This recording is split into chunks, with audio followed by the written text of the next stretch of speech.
What are you doing on Tuesday the 26th of September 2023? Because myself and Francesca Amber are coming to the Barbican Hall in London. Our event is called One Night Stand, and this one night event is all going to be about manifestation, crystal healing, and ridding your limiting beliefs to help you achieve your goals. We've curated an immersive experience that will leave you feeling inspired and empowered. Throughout the evening as well, we'll also have interactive exercises, we'll have empowering discussions, and the opportunity to connect with like-minded individuals on a similar journey towards personal growth and manifestation. There'll even be an opportunity for you to ask questions as well. This event is your chance to break free from the shackles of self-doubt and unleash your inner greatness. It's time to release those limiting beliefs that might be holding you back and step into your true potential. And if you want to come on your own, by all means do that. Single tickets are available and seating is totally unreserved, so you can even meet up with your spiritual friends and sit with them as well. Head to @CannyCrystals on Instagram and click the link in my bio. Tickets are limited, so secure your spot and be part of this transformative experience. Don't miss out on the chance to manifest your dreams and achieve your goals. We can't wait to see you there.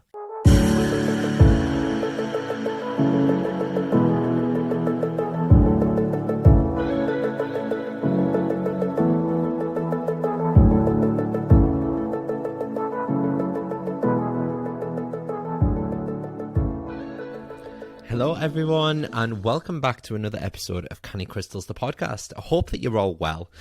My name is Mart, I'm your host, and this week I've got a little bit of a sore throat, because guess what? We went on a cruise. So I had the aircon on pretty much the entire time we were away. So my throat is a little bit drier than usual, so I do apologise if I cough. Might have caught Francesca Amber's black lung, who knows. But yeah, the cruise was phenomenal. I knew that it was going to be good, but I just didn't expect it to be that good, if that makes sense. I do think I'm a bit of a cruise convert, if I'm totally honest with you. It's weird, isn't it? Because even before we went, I knew that I was going to be sharing a cabin with Fran. Now, I've only met Fran twice before. Both times we were at her house. Once was to record an episode of this podcast and her podcast about a year ago. And then once was, I'd say about 6-8 weeks ago.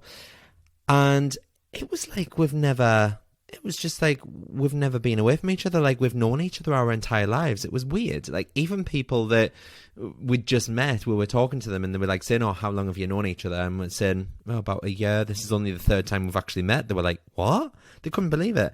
Yeah, it was just so nice to get away with Fran. So let me recap for you, because I had to get to Lincoln on the Tuesday, and oh my god, getting to Lincoln is such a ball ache. I had to change trains twice from Newcastle. Took me about 3.5 hours to get down there, and then when I actually got down there, it was glorious sunshine, whereas when I left Newcastle, it was pouring down with rain. And by the time I got to Fran, I walked through her front door and she was stood there with her boobs out. She was just saying, "Oh, excuses for 2 seconds. One of the babies had just pooed themselves."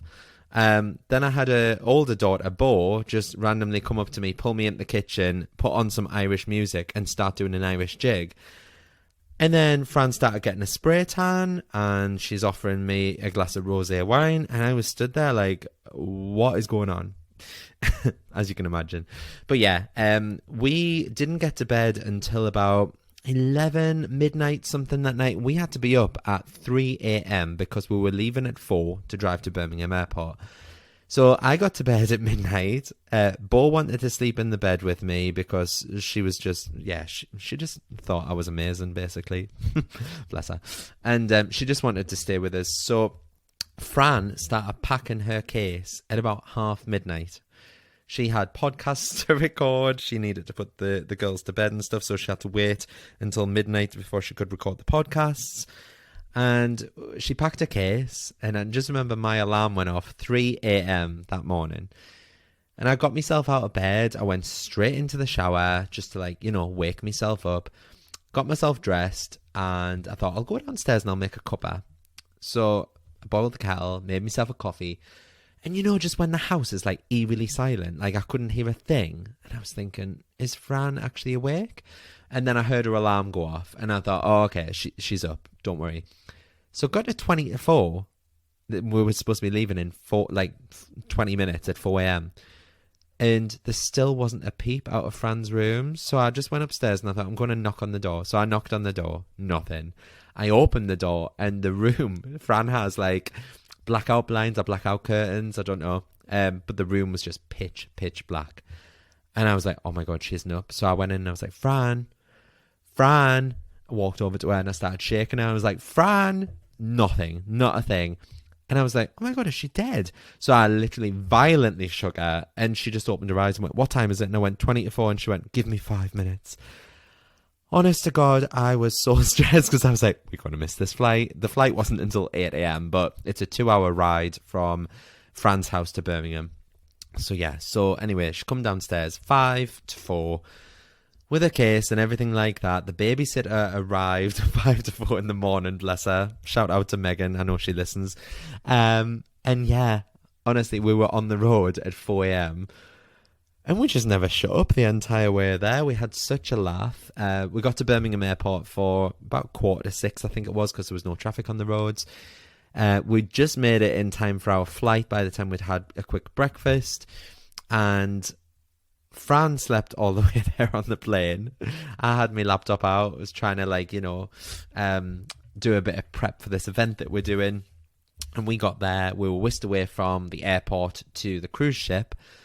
Once we got on the cruise ship, we took up to our room. Well, obviously, like the blinds, the curtains and everything, they open automatically. Like as soon as you scan your little wristband thing on the door, it just the room was amazing. It even had these settings on the tablet that you could press called Let's Get It On, for example, and the whole room turned this red and pink. Yeah, it was just amazing. And we had a sea facing cabin. So we had a little terrace, a little balcony with a couple of seats and a hammock. Honest to God, it was just incredible. And we thought, let's go and eat some food because we haven't ate since 6 a.m. And this was about 3 o'clock in the afternoon now. We were both quite hungry. So we went to the galley, which is where all the restaurants are. There's 23 restaurants on board this ship. 23. A lot of them are on this one deck called the galley. So you can either go and sit at your table and order what you want, or you can go up to each individual station kind of thing and bring your food back. So we just got some fruit, some what's it called, acai bowls, that kind of thing, just while we were docked. And we had them, and then we thought, let's go around the pool. So we got a little sun lounger. Most people were out exploring the city, whereas we just got there and we only had a couple of hours until we were due to depart anyway. So we thought, let's just stay on the boat. So we went and sat around the pool. Fran obviously ordered a bottle of rosé. And we just started planning our one-night event. Now, this one-night event, it's September 26th in London at the Barbican. Tickets are on sale. They've been on sale for about 2 months now. They are £40 a ticket. Please, if you want to come on your own, come on your own. You can buy a single ticket. It is unreserved seating. So you can literally sit wherever you want across the entire venue, which is great because loads of people are buying single tickets. There are so many of you, in fact, buying single tickets. I think about half of the ticket sales have been single tickets, which is absolutely amazing because it means that, people are coming to this event and they are wanting to network. They're wanting to meet new like-minded people. So it's great.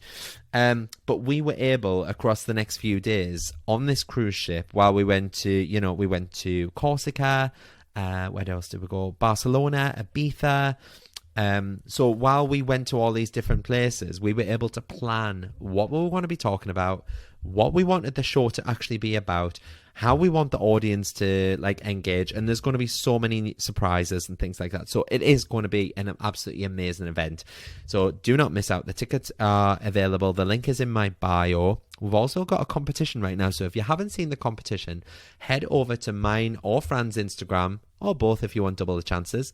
And all you need to do is make sure that you're following us both, share the story, and tag 3 friends that you would like to bring with you. So yeah, one of the things that we spoke about to each other while we were on the ship was the power of gratitude and how we were just so grateful because a lot of people, like influencers and things like that, they get sent stuff like this to promote all the time. And they're probably not as grateful as we were. Like, it got to the point where me and Fran were just sat in the pool, and we were just talking to each other about our journeys and how grateful we were for like different aspects of it. And Fran started telling a story, and I could like hear the cracking in her voice. And she had her sunglasses on, so I didn't know. But then she moved the sunglasses up and wiped away a tear.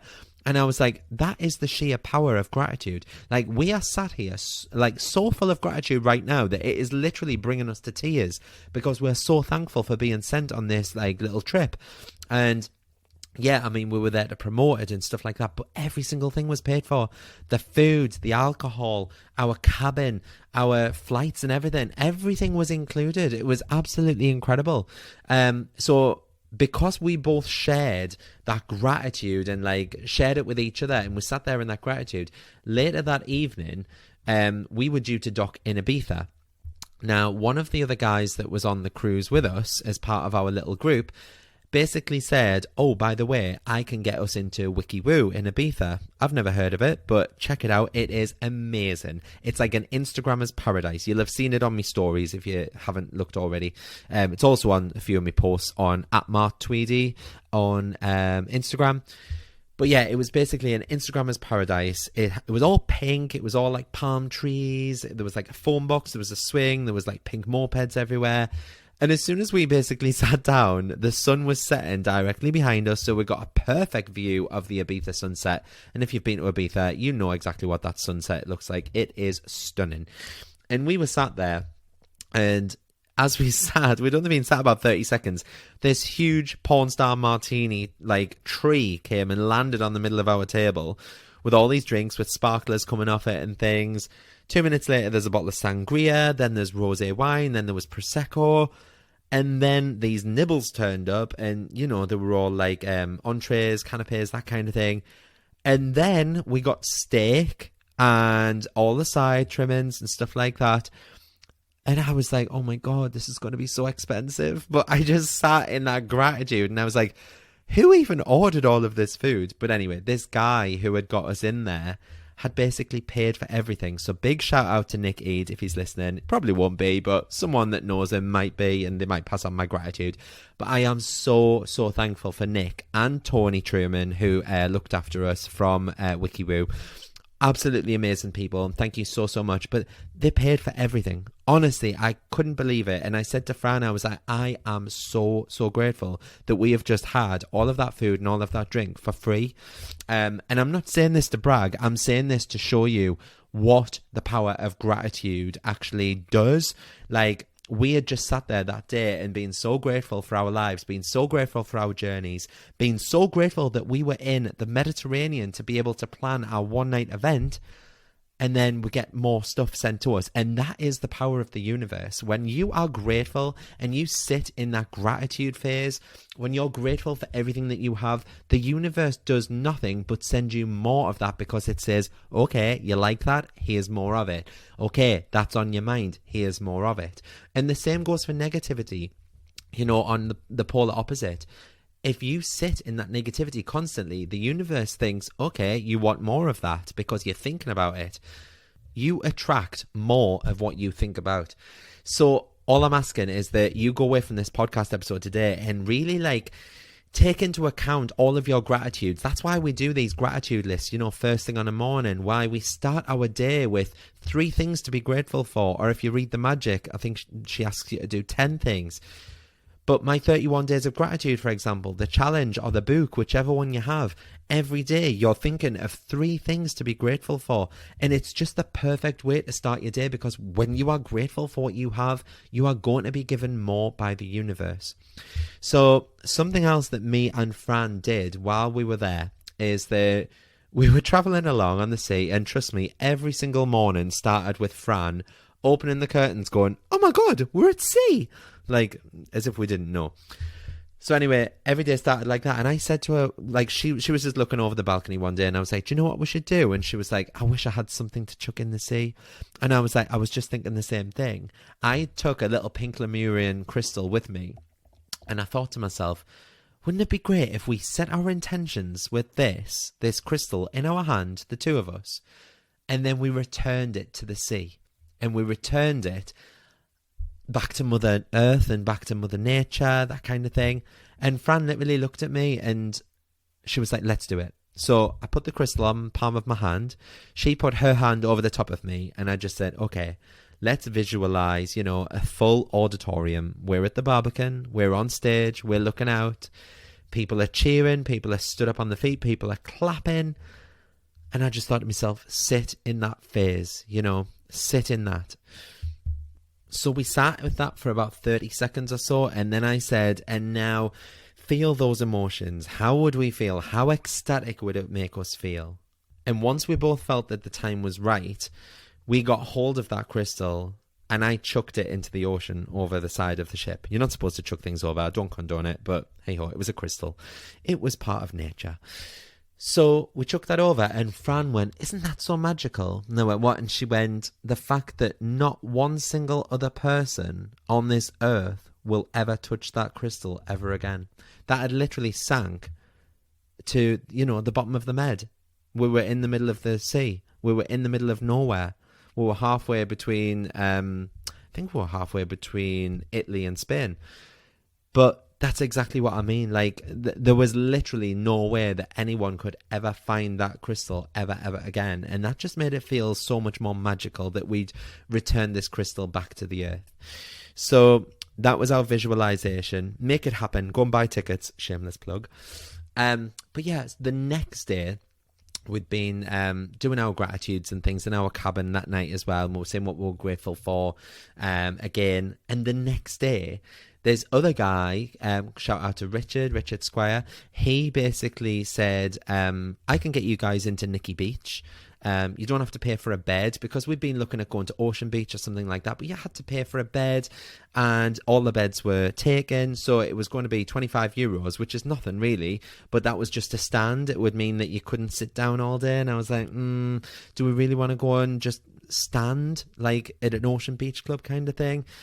So anyway, Richard basically said to us, if you want to, we can get you into Nikki Beach. It's where all the celebs hang out, where all the celebs stay. There's a rooftop pool, there's like a pool outdoors. There's a beautiful beach right next to it, and it is just so calm. It's in the southeastern part of Ibiza. Get yourselves there and we'll look after you. We'll give you free drinks, free food, things like that. And we were like, we just couldn't believe what was happening.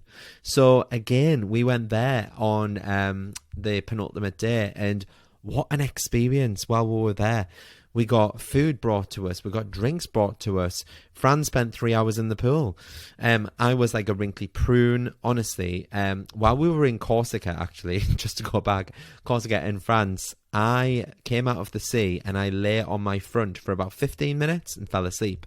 And when I woke up, my back had burned. So the entire rest of the trip, I had to wear just a t-shirt when I was in the pool and things like that, because I had factor 30 on, but it had obviously just gone straight through because I'm ginger and I've got ginger skin.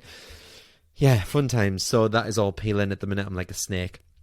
But yes, I just wanted to say a massive, massive thank you to Hayley Spark for this entire week away, because Hayley was the one that messaged me and Fran, saying like, we've got this work trip coming up. Did you guys want to come with us to promote it, that kind of thing?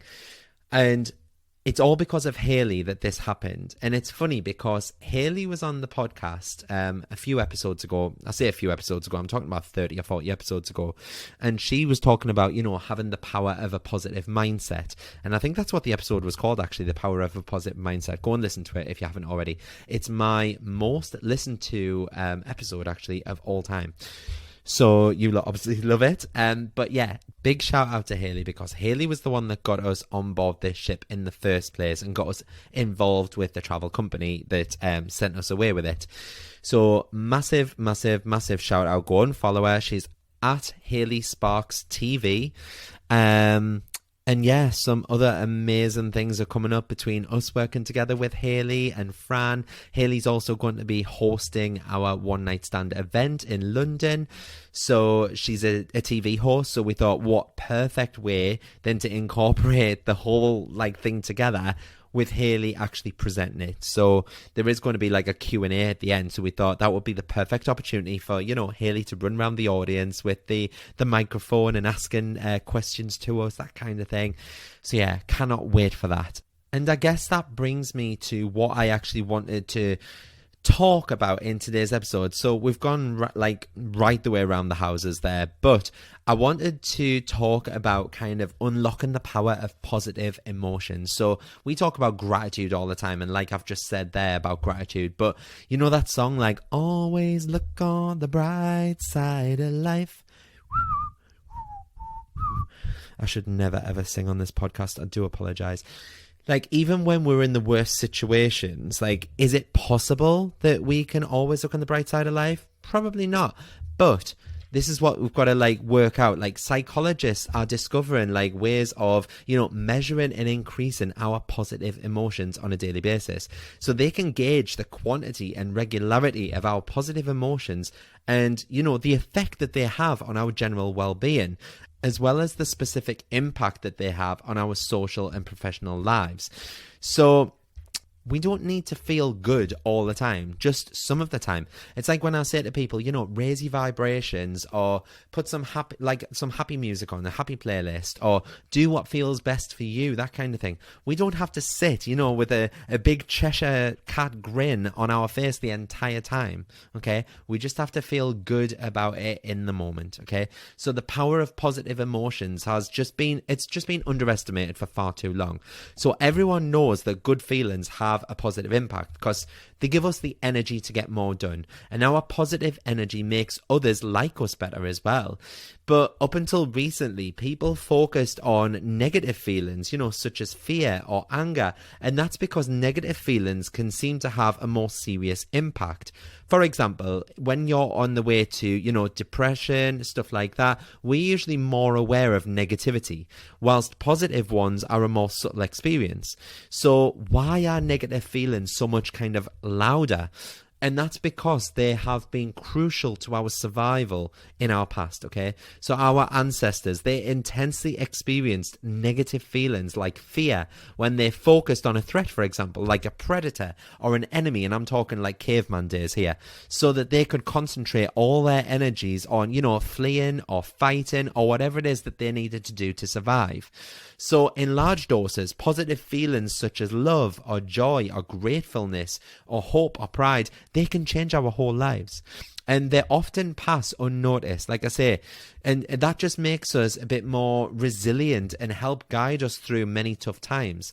So you just need to, try and notice those positive feelings, a bit more than you do the negative, because a positive general attitude towards life is the key to happiness, okay? And I know last week's episode was all about happiness, but this is kind of a continuation on, like, we are all born with the main ingredient of a happy life, and that's positive emotions, but few of us naturally experience enough of them to stay positive enough in hard times, like, during a breakup, or you might be dealing with a severe illness, that kind of thing. But those people who are lucky enough to experience mainly positive emotions have a generally positive attitude towards life in general. And that makes them more resilient and successful. Because optimism makes people resilient against mental problems like depression or over-worrying.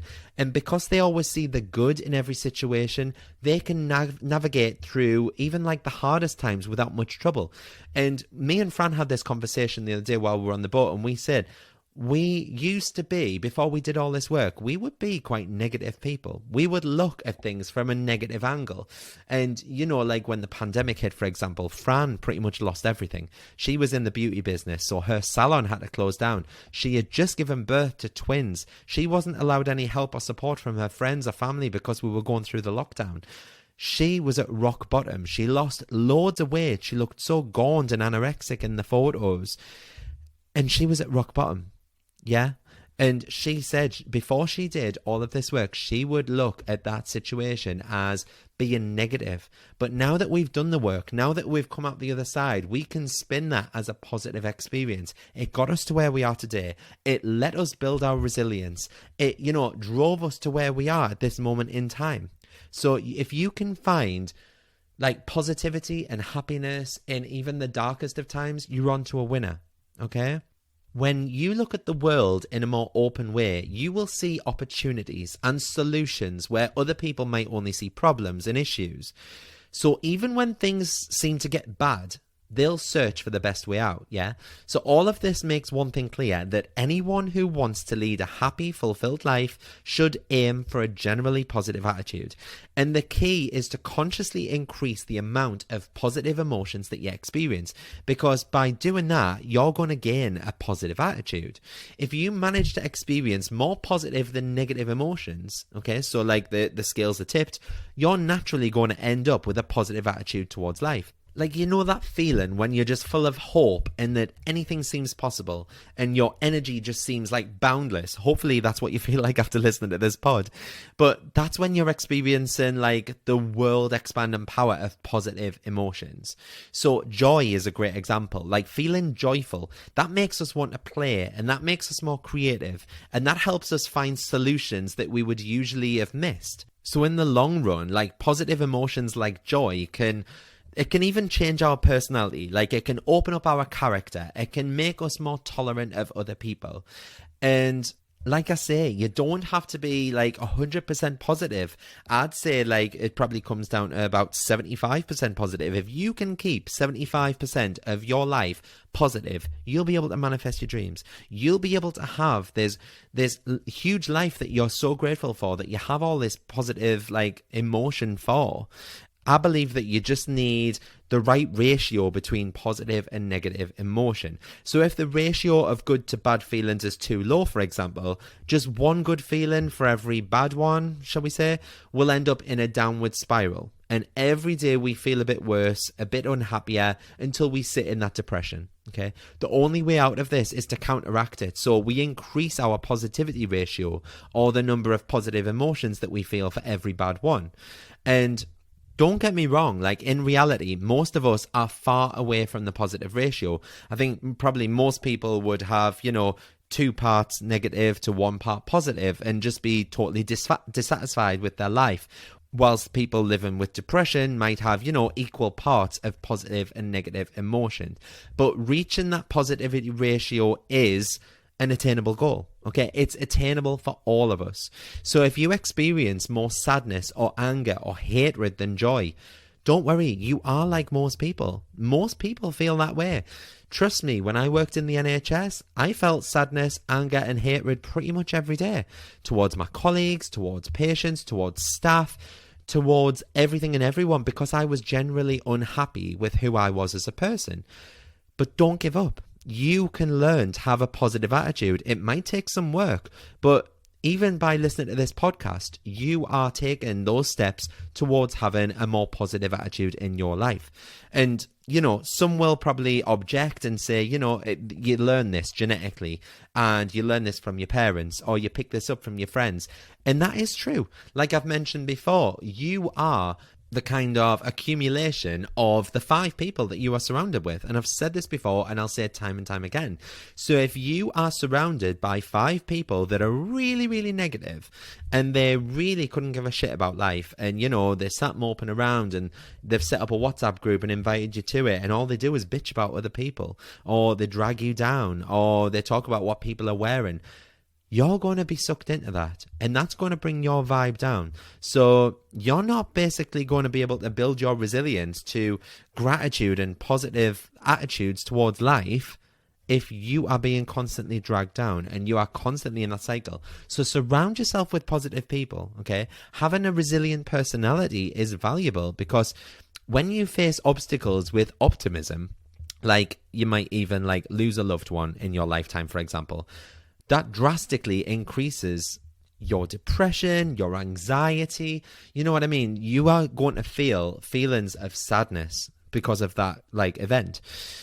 So by having that positive attitude inside, you're able to bounce back from that quicker. I'm not saying it won't be as hard, but I'm saying you'll be so resilient that you will bounce back quicker. You won't sit in that depressive state for as long. Does that kind of make sense? I hope it does. So it doesn't mean that you're completely getting rid of your negative emotions, because, feelings like fear or anger, they're useful in certain situations. Like if you faced a dangerous animal, can you imagine if you like walked up to a bear and just started stroking it and it bit your hand off? Yeah. You've got to have that fear. You've got to have that anger to drive you, and that's what would get you away and keep you alive in that situation. The challenge for you is to find the techniques that work for you as an individual. And I'll say this time and time again. It's what works best for you, okay? Find activities that are the most rewarding to you. What makes you feel good? What makes you feel happy? What sparks that joy, that playfulness within you? Is it going to the park with your dog? Is it taking your family for a day out to the beach? Is it, songwriting? Is it playing the piano? Is it singing? Is it performing on a stage? Is it coming to see Francesca Amber and Mark Tweedy's one-night show in London? Whatever it is that makes you feel good about yourself, that is what's going to give you a positive attitude and fill up your cup, okay? So the challenge is to find a technique that works for you as an individual. So find something that is really, really rewarding to you. Make them into habits if you want, and you will start an upward spiral of growth and happiness, okay? Even this week, for example, in the Manifest with Mart app, we are doing 7 days of journaling, okay? Because the simplest, most effective way to increase your positive feelings is to write them down. Just try it. Write down how your feelings change over the course of the day. I'll literally task that to all of you.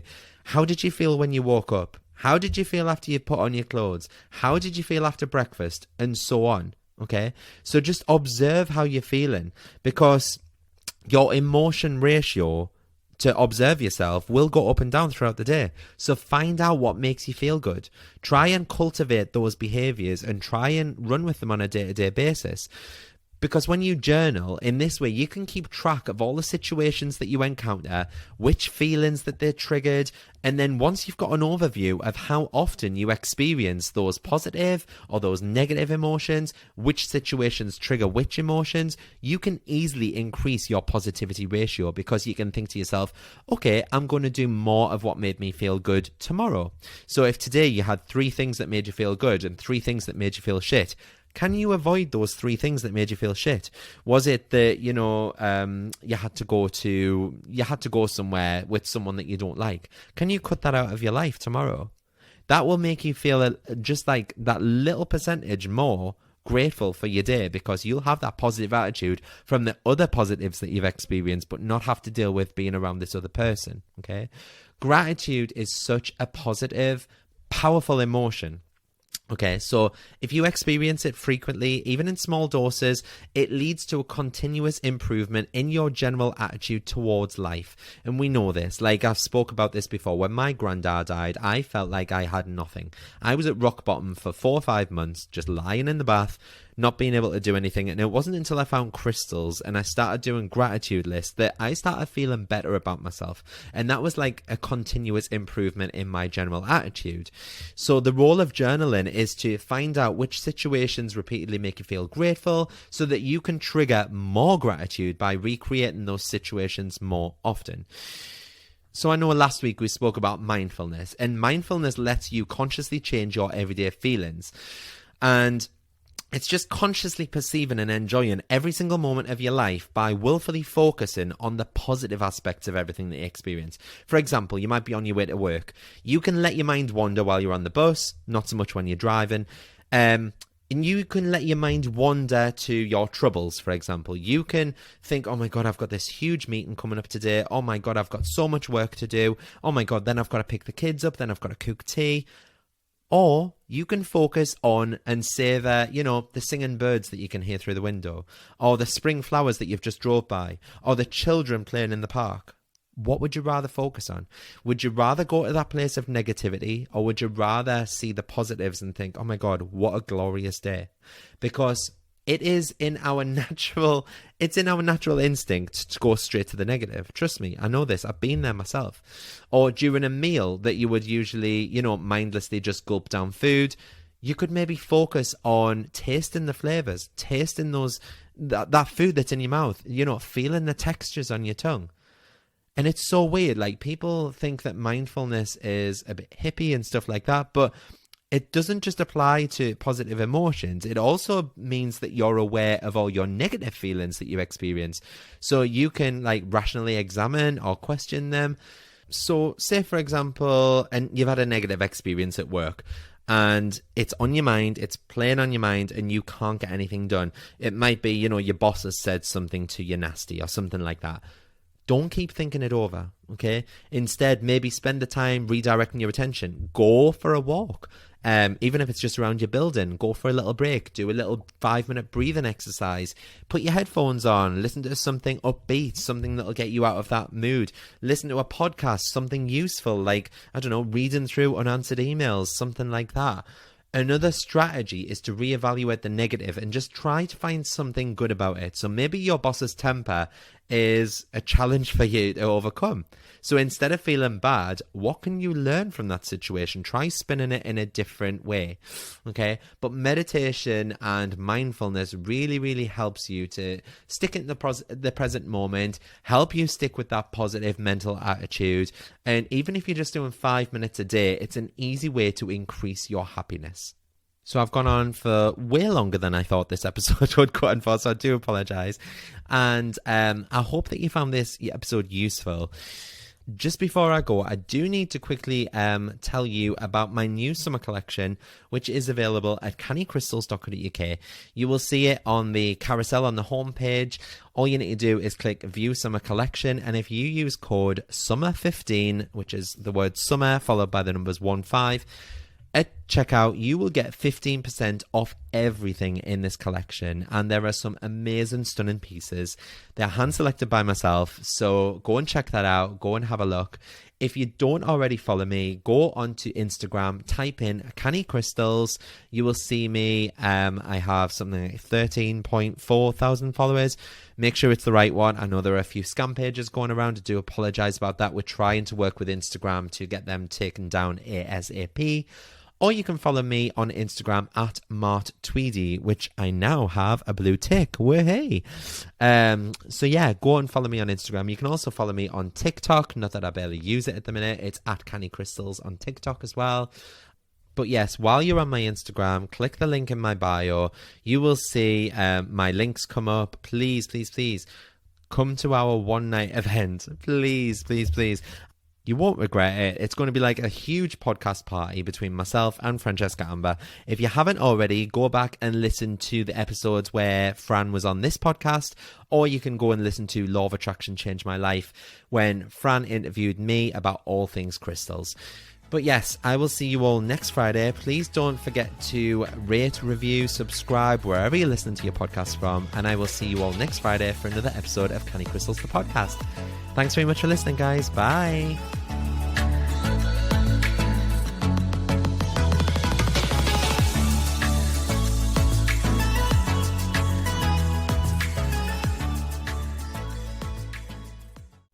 Come and join me in the Manifest with Mart community.